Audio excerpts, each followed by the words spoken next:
Picture this: pom-poms twirling in the breeze, a person launching into the air and effortlessly coming down in an instant.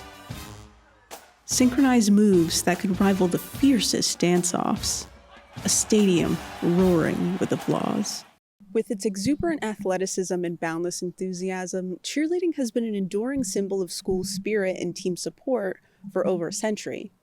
Cheerleaders are societal figures, yet beneath the surface of the spirited chants and the glitz and glam lies a history deeply entwined with questions of self-discovery, acceptance, and the pursuit of authenticity. The gritty determination to be heard and seen. I'm saying cheerleading is a gay sport. Now you might be wondering, why cheerleading? Well, why not? It's a sport that's as unapologetically flamboyant as a Broadway musical, as physically demanding as a CrossFit competition, and as traditionally heteronormative as your grandma's bingo night. Times are changing, my friends, and cheerleading is shaking off those old cliché routines to make room for a more diverse and inclusive squad of athletes, allies, and acrobats. So fellow pom-pom and pride flag philosophers, let us embark on a trek through time and media, exploring the interplay between two seemingly distinct worlds: the vivacious realm of cheerleading and the diverse tapestry of queer identity. I'm her, she. The realm of cheerleading is a complex arena where gendered politics intersect, revealing underlying societal norms and perceptions. Despite its physically demanding nature, cheerleading is often on the fringes of recognition as a legitimate sport. Notably, even esteemed institutions such as the NCAA and the United States Supreme Court have withheld the designation of Title IX sport from cheerleading. The lack of recognition underscores the prevailing notion that cheerleading remains outside the realm of true athleticism. Central to this issue is the overwhelmingly ultra-feminine image associated with cheerleading, characterized by short skirts, elaborate hairstyles adorned with bows, and copious amounts of glitter and makeup. This conventional representation perpetuates a deeply entrenched stereotype within the athletic landscape.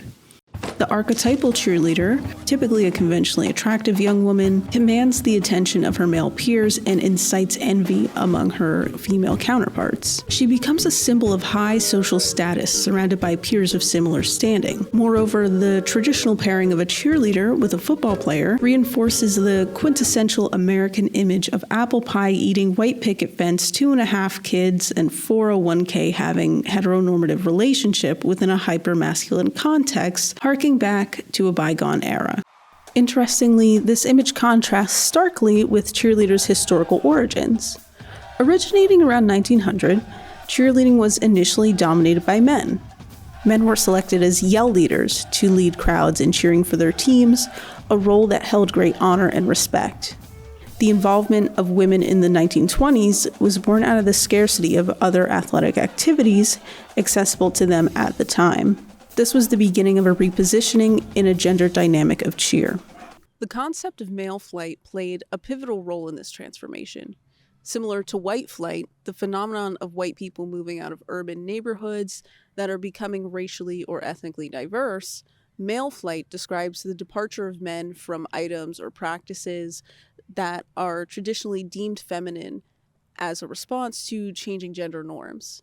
Think men originally being nurses and secretaries, high-heeled shoes originally being for elite and wealthy men, being named Beverly or Leslie. Beverly Leslie, you look more like a woman every time I see you.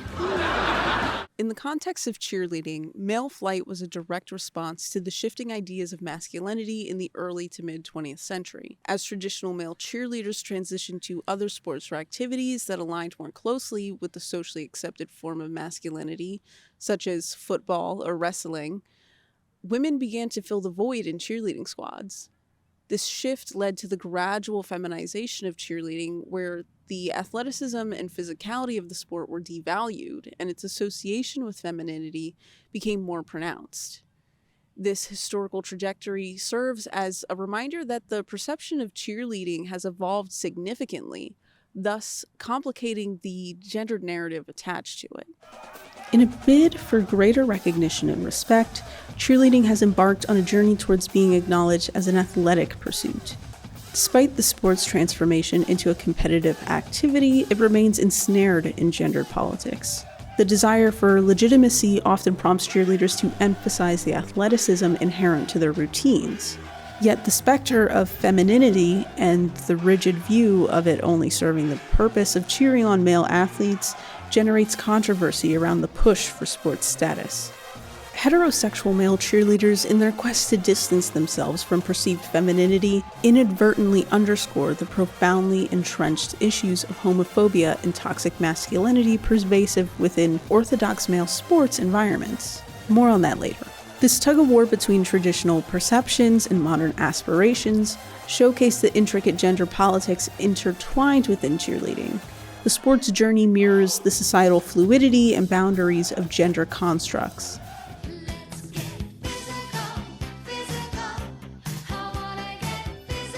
Cheerleading is undeniably a remarkable display of athleticism, demanding exceptional strength, flexibility, and skill. These athletes engage in a whirlwind of activities, including jumping, tumbling, dancing, lifting, and catching teammates mid-air. Training and conditioning for cheerleaders involve grueling sessions, often multiple times a week, sometimes extending into late hours, especially for those competing on all-star teams. Remarkably, it stands as one of the sports with the highest rate of catastrophic injuries among female athletes in the United States, ranging from neck and back injuries to concussions and broken bones. While some might question the extent of these physical demands for a mere 2.5-minute performance, it's crucial to remember that such scrutiny could be applied to many other athletic activities. I'm looking at you, gymnastics. However, it's essential to recognize that sports encompass both a focus on skill and physical performance. While the body serves as the vessel through which athleticism is expressed, a shift in focus from an athlete's capabilities to their outward appearance can introduce more unsavory aspects into the sport. One such issue is the sexualization of cheerleading, which is not unique to the sport but has certainly played a significant role. Like other sports, cheerleading uniforms are designed for ease of movement and team unity. Early uniforms were pragmatic, often consisting of sweaters, cardigans, or polos paired with long wool skirts and high socks. However, it was during the 1970s that cheerleading saw a significant shift towards sexual appeal, with the Dallas Cowboy cheerleaders pioneering the trend by donning shorts and cropped tops. This transformation introduced an element of sexiness into cheerleading.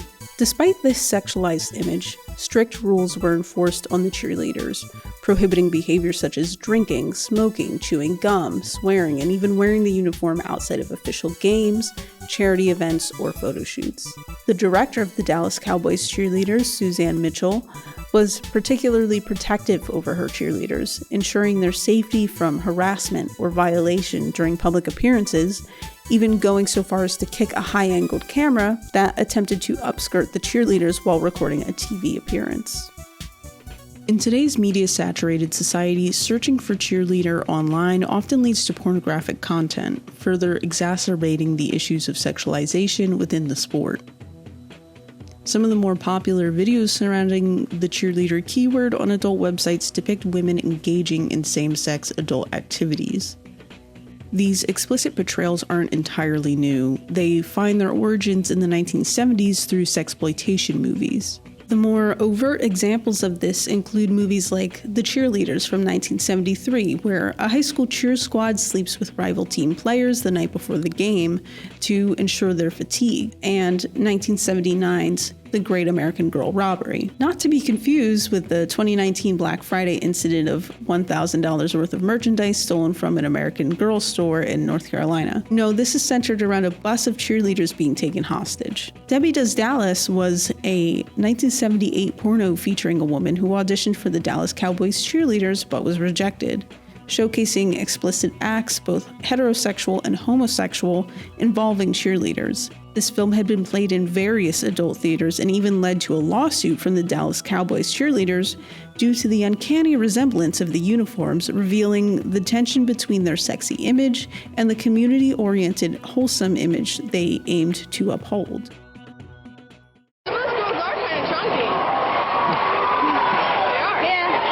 Many months later. The issue of body image is another critical aspect of cheerleading, one that profoundly impacts athletes regardless of their sexual orientation. Cheerleaders, primarily females, face constant scrutiny regarding their weight and appearance. Female cheerleaders are often expected to maintain small and lightweight bodies to be easily lifted during stunts, while male cheerleaders are pressured to exhibit strength for partner stunts and tumbling, upholding conventional masculine athletic ideals. The stunt falls short when teams are not co-ed or have few male members.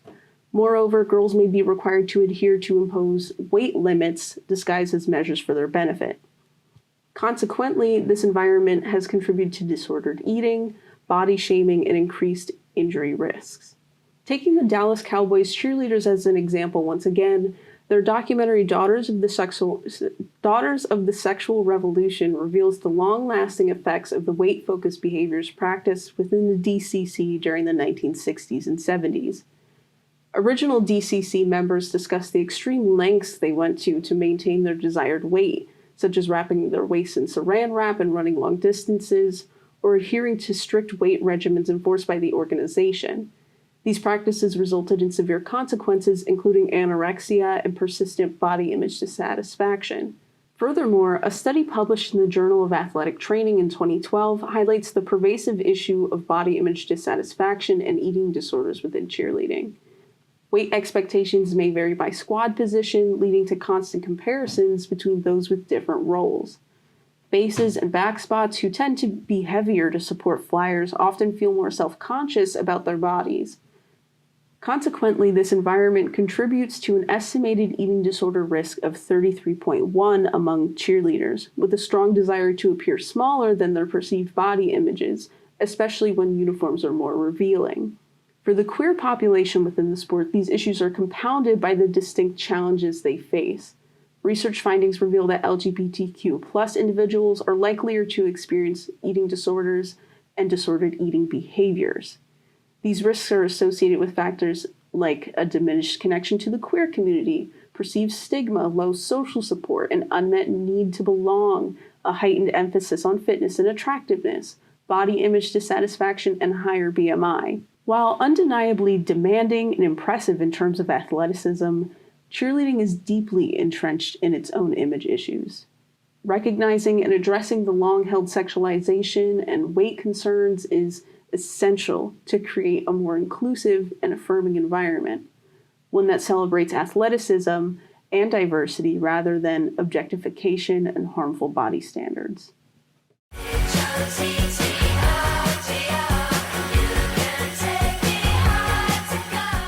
So we've made it to the meat and potatoes of the video: unequivocal queer representation in cheerleading.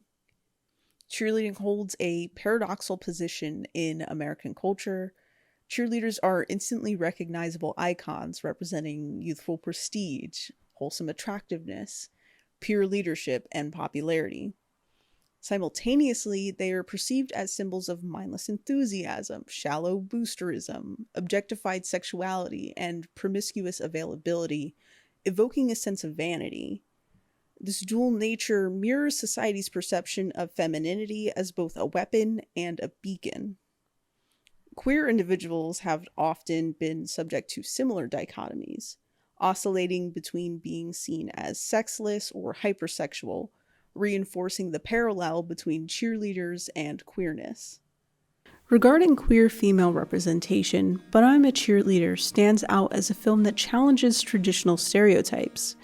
The movie's ironic and satirical humor, vibrant costumes, and overall campiness make it a favorite among fans. More importantly, it explores the concept that gender or gender presentation need not dictate one's sexual orientation. Megan's journey at a conversion camp highlights the complexities of accepting her homosexuality, while Jan's struggle to assert her heterosexuality adds depth to the narrative. The film also delves into the performance of gender roles, exposing how conventional binary gender identities are enacted through actions. The costume designer's specific efforts to depict femme desire align with director Jamie Babbitt's vision. It challenges the notion that a lesbian must conform to stereotypical appearances and behaviors, showing that queerness transcends appearance. Megan's character serves as an exemplar of a lesbian character who escapes the common pitfalls of being either a sex symbol to men or a sexless figure. She is portrayed as a normal girl who happens to be gay while also being a cheerleader. I'm a homosexual! Jennifer's Body stands as another significant pillar in queer cinema, not only for its compelling narrative related to violence against women, but also for exploring themes related to sexuality and identity. The movie's premise revolves around Jennifer, a cheerleader who undergoes a supernatural transformation into a succubus with an insatiable appetite, primarily for boys. To sustain herself, she embarks on a gruesome journey, consuming various men, often selecting her prey based off their proximity to her best friend Anita, affectionately nicknamed Needy. One of the film's striking aspects is its immersion in homoerotic context, creating a palpable atmosphere that resonates with queer viewers. The movie delves into the genre of feminist horror, a subversive take on traditional horror narratives, which has contributed to its significant impact within online queer fandom spaces. A central element of Jennifer's Body is the complex relationship between Jennifer and Needy. The film deliberately blurs the lines between platonic and romantic love, creating tension and ambiguity. In one of the very first scenes in the movie, during a pep rally, another student calls Needy lesbigay as she watches Jennifer perform a cheerleading routine in slow motion. The scene is portrayed from Needy's perspective, emphasizing her intense and unfiltered desire for Jennifer. As Jennifer embraces her succubus nature, she actively seeks out Needy, putting her in compromising situations with seductive intentions. In one particularly intimate sequence, Jennifer waits for Needy in her bed, explaining her bloodlust while nostalgically asking Needy to play mommy and daddy like they did when they were little. This moment is charged with sensuality as Jennifer pushes off Needy's glasses and twirls her hair. The film culminates in a rare silent scene where Jennifer and Needy share a passionate kiss and hold each other. Towards the end of the movie, a significant turning point occurs when Needy attempts to kill Jennifer following Jennifer's murder of Needy's boyfriend Chip. Jennifer's demise hinges on the removal of a BFF necklace they both wear, but not before Jennifer bites Needy, transferring the demonic possession to turn Needy into a succubus. Online fan speculation often revolves around Needy's sexuality, with many speculating that she's a lesbian. Jennifer, in contrast, casually comes out towards the film's conclusion as Needy attempts to prevent her from killing Chip. I am going to eat your soul. Thought you only murdered boys. I go both ways. While cheerleading plays almost no role in this film, Jennifer's status as a popular cheerleader serves as a crucial element in the story, allowing her to get close to men and subsequently prey on them. In this way, the film subverts the natural social order, not solely because of potential romantic attraction between Jennifer and Needy, but primarily because Jennifer's true nature as a literal demon disrupts the conventional norms of their school environment. Jennifer's Body thus intricately weaves together themes of desire, identity, and the supernatural, making it a thought-provoking addition to queer cinema. Glee contributes significantly to queer television representation through the relationship between Brittany S. Pierce and Santana Lopez.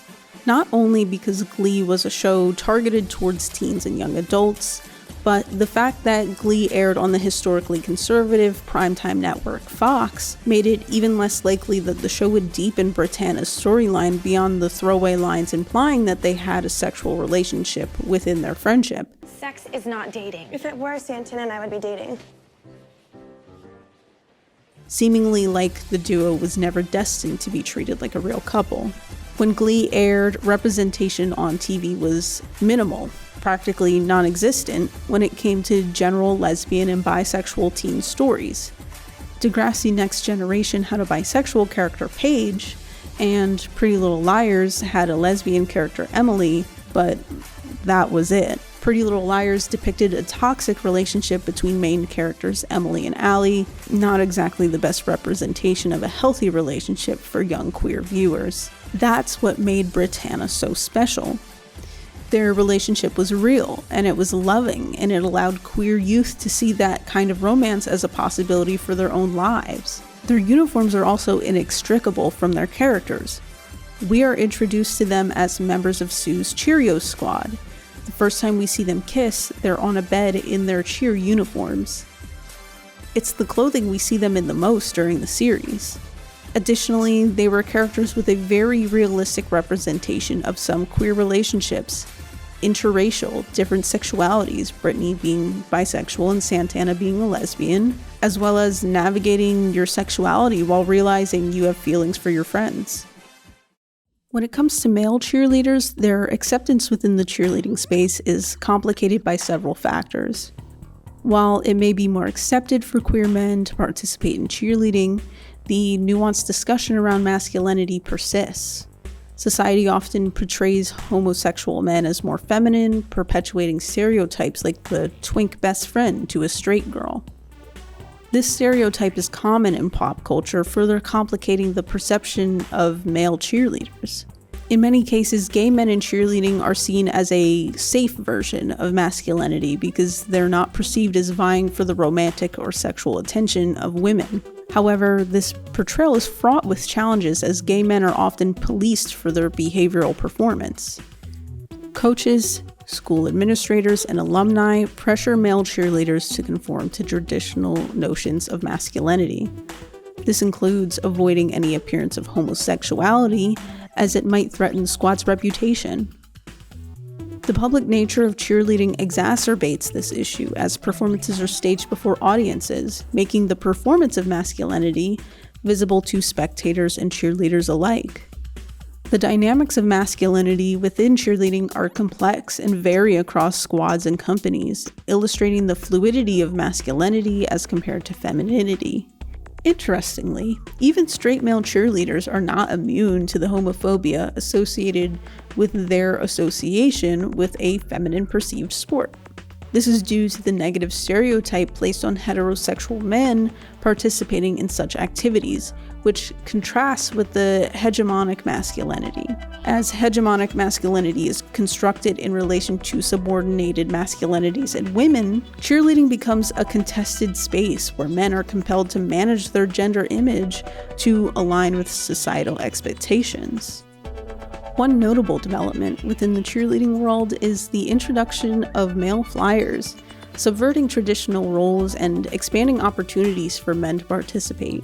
The NFL has also embraced male cheerleaders, with several teams, including the LA Rams, Carolina Panthers, and Atlanta Falcons, featuring them on their squads. While progress has been made in accepting male cheerleaders, transgender individuals continue to face obstacles when seeking inclusion within cheerleading squads. In 2015, Henri Fuentes became the first transgender cheerleader on her high school squad in Denair, California, after her mother kicked her out of the house for her gender identity. She described putting on her uniform for the first time as the best moment of her life. She had the backing support of her coach, team, principal, and community of her being on the team. Their main concern was her safety at away games. In 2022, the Carolina Top Cats welcomed Justine Lindsay to their team, officially making her the first openly transgender cheerleader in the NFL. After facing backlash from Lindsay's hiring, the Carolina Panthers made the following official statements to NPR. Our organization is an equal opportunity employer and does not discriminate because of age, race, religion, color, disability, sex, sexual orientation, or national origin. We wish all the Top Cats, including Justine Lindsay, an incredible season. While these cheerleaders' stories contain the joy and tribulations of trans representation and acceptance in their communities, transgender athletes, particularly those assigned male at birth, often encounter discrimination and exclusion. Sports governing bodies frequently cite the need for athletes to compete based on their assigned sex at birth, even when their gender identity differs. The argument that transgender athletes may have a biological advantage over cisgender competitors further compounds the issue. However, these arguments overlook the individual variation in athletic ability among all athletes, emphasizing the need for an inclusive approach. In the realm of pop and indie music, the theme of queer cheerleaders emerges as a recurrent motif. Music videos accompanying these songs often depict queer makeouts in various cheerleading-related settings, further reinforcing the connection between queerness and cheerleading aesthetics. Songs like Cheerleader by Sir Baby Girl delve into themes of self-destruction, the desire for acceptance, and the pressure to maintain a facade of perfection. This song explores the inner turmoil and struggles the protagonist faces, drawing parallels between their experiences and the intense world of cheerleading. Gay and non-binary musician Liza Ann also has a song, Cheerleader. More on the alt-pop funk side, this is a bright anthem of queer joy set in a high school atmosphere, adding another layer of queer expression to the theme. Ashniko's song Cheerleader references the movie Bring It On, and explores themes of beauty standards and gendered expectations. The music video takes a more horror-leaning approach, featuring demonic cheerleaders performing routines in the woods. Muna and Phoebe Bridgers, all openly queer artists, in their music video for Silk Chiffon, directly reference and reproduce images and storylines from But I'm a Cheerleader, creating a condensed version of the movie's themes within a music video. Zolita's Somebody I Fucked Once is a collage of early 2000s aesthetics, teen movie tropes, and queer leader imagery. The music video portrays a cheerleader falling for a goth pottery enthusiast, challenging the stereotypical romantic narratives about a cheerleader falling for a popular girl or a fellow cheerleader. Trans representation in cheerleading-related media is often limited to the music videos that focus on queer love and cheerleading aesthetics. This scarcity suggests that even within queer representations of cheerleaders, rigid assumptions about gender, girlhood, and who gets to be a cheerleader persists.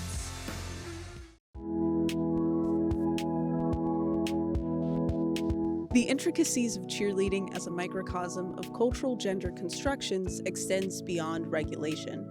They actively contribute to producing and reinforcing gender norms. Within this dynamic, queer individuals navigating cheerleading are subjected to an added layer of scrutiny and expectation, amplifying the challenges they face in reconciling their identities with the established norms of the sport. The performative nature of gender, as elucidated by Judith Butler's theory, emphasizes that gender is not a fixed essence, but an ongoing socially constructed act. For queer individuals in cheerleading, this means negotiating a delicate balance between conforming to established norms and asserting their authentic selves. The pressure to fit within prescribed ideals of femininity or masculinity becomes particularly pronounced, highlighting the urgency of dismantling these normative structures to create an environment where all gender expressions are not only tolerated but celebrated. Moreover, the study of queer existence in cheerleading invites us to recognize the very purpose and ethos of the sport. By embracing diversity in gender expressions, cheerleading has the potential to redefine itself as a space that celebrates individuality and self-expression rather than reinforcing rigid stereotypes. The call to deconstruct power structures within the sport is therefore not just a matter of rectifying a systematic issue, but a transformative journey towards a more authentic, inclusive, and empowering athletic community. The intersection of queer existence, power structures, and gender performance within cheerleading necessitates a profound reevaluation of the sport's norms. It calls for a collective effort to challenge and dismantle the existing structures that stifle the authentic expression of cheerleaders, particularly those who identify as queer. As we strive for inclusivity, equity, and celebration of diverse identities, the reimagining of cheerleading emerges as a beacon for broader societal progress in dismantling restrictive gender norms and fostering a more liberated and accepting future.